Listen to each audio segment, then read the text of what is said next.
Thank you, Mr. Chairman, and thank you for all the work that this committee has done over the years to bring attention to Alzheimer's. I also want to say thank you to the families who are impacted by this devastating disease, who have come to be with us today to advocate for progress. You know, here in Congress, it is our responsibility to do everything we can to find a cure. In 30 years, experts estimate that spending on Alzheimer's will increase to more than $1 trillion to pay for doctor's visits, medications, emergency departments, hospital admissions, skilled nursing facility care. Even today, Americans spend an estimated $305 billion a year caring for people with Alzheimer's, but the National Institute of Health spends just 1% of that amount on Alzheimer's research. Providing continued enhanced funding is a critical weapon in our fight against this disease. So let me start with you, Dr. Supiano.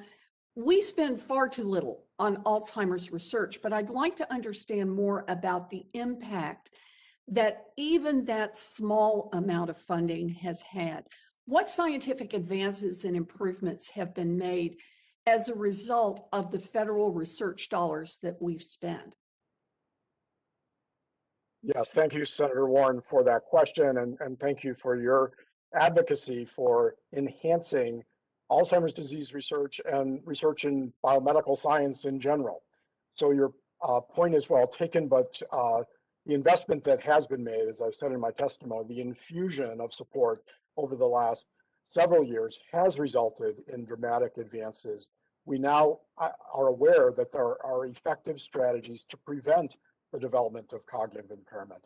We also know, and related to the focus today on caregiving, that there are effective dementia care management programs that incorporate caregivers that have been shown to decrease healthcare utilization and prevent early nursing home placements. So these investments are important.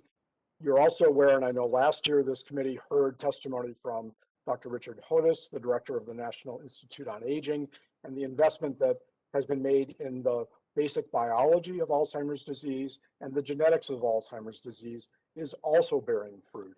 We're on the cusp, hopefully, of being able to offer the first disease-modifying drug for Alzheimer's disease.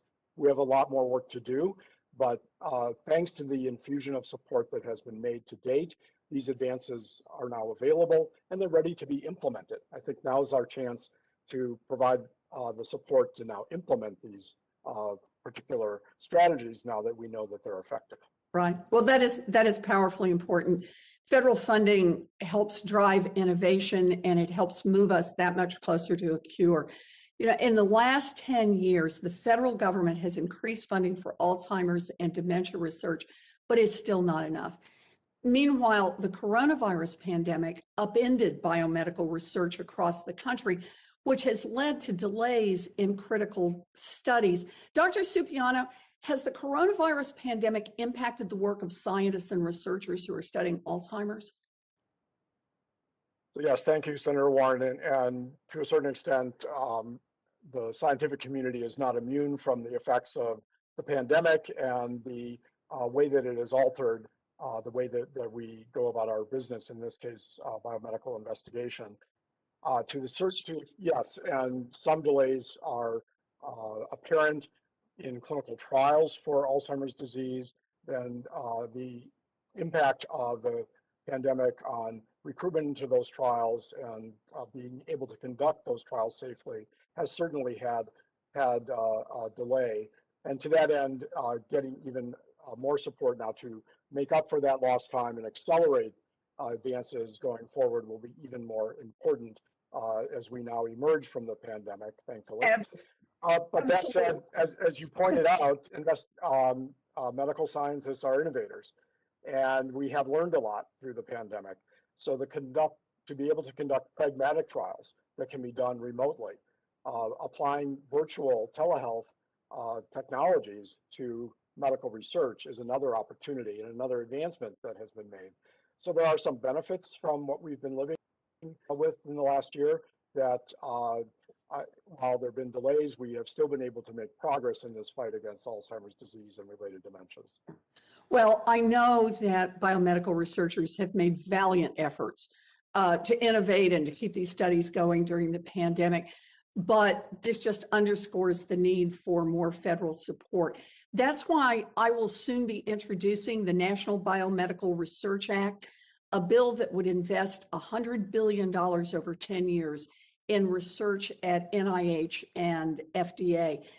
This is the funding that could be used to fund breakthrough treatments for Alzheimer's or to find ways to slow the progression of the disease. I appreciate the work that you have been doing.